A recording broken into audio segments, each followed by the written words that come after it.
Bonjour, on se retrouve aujourd'hui pour une nouvelle recette qui va être le Gianja. Donc c'est pour ceux qui ne connaissent pas, c'est comme une tablette de chocolat qui est un mélange de noisettes et de chocolat au lait. Ça a vraiment un goût très bon et ça peut être utilisé dans certaines recettes. J'espère que la recette va vous plaire. Avant de commencer, si ce n'est pas encore fait, pensez à vous abonner et venez aussi me rejoindre sur mes réseaux sociaux. Maintenant c'est parti, on va commencer. Il vous faut 125 g de noisettes entières, 125 g de chocolat au lait et 90 g de sucre glace. Je commence dans la plaque de mon four avec une papier cuisson par y mettre mes noisettes dessus. Et je vais les faire torréfier au four pendant 20 minutes à 120 degrés. Une fois que c'est fait, je les laisse refroidir. Je viens ensuite les déposer dans un torchon. Et je vais venir les frotter pour enlever le surplus de peau. De certaines noisettes, il y en a quelques-unes où la peau ne s'enlève pas, c'est pas très grave. Et je viens les déposer ensuite dans mon robot mixeur.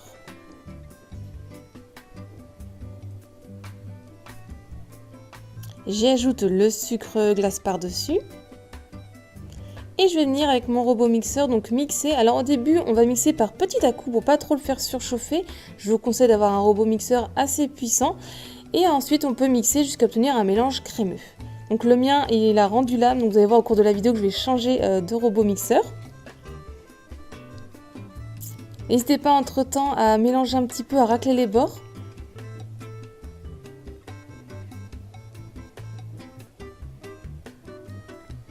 Et donc ensuite, j'ai changé donc de robot par mon mixeur blender qui est plus puissant.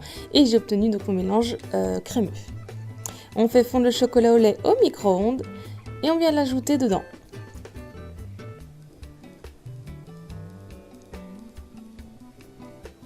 Et on vient mixer à vitesse moyenne pour que le tout s'incorpore bien ensemble. Et voilà, votre Gianja est prêt. Ensuite, j'ai pris un plat en plastique et j'ai mis du film alimentaire dans le fond qu'on tend assez bien. Et donc, on vient verser notre Gianja dedans. Donc, vous voyez, vous obtenez un mélange vraiment bien crémeux, un peu liquide.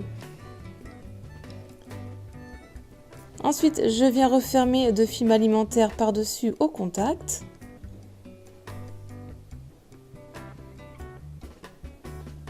Et je le mets toute une nuit au frais pour qu'il durcisse. Ensuite, le lendemain, il n'y a plus qu'à le prendre, à retourner notre plat en plastique et donc à venir enlever le film alimentaire.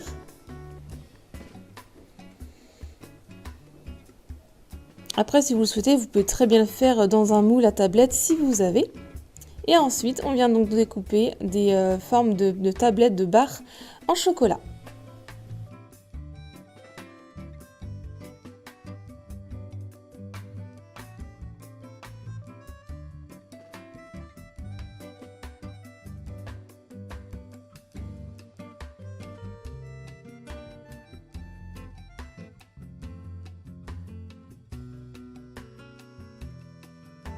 La recette est terminée, j'espère qu'elle vous a plu. Si c'est le cas, mettez un petit j'aime, laissez-moi un petit commentaire pour me dire ce que vous en avez pensé.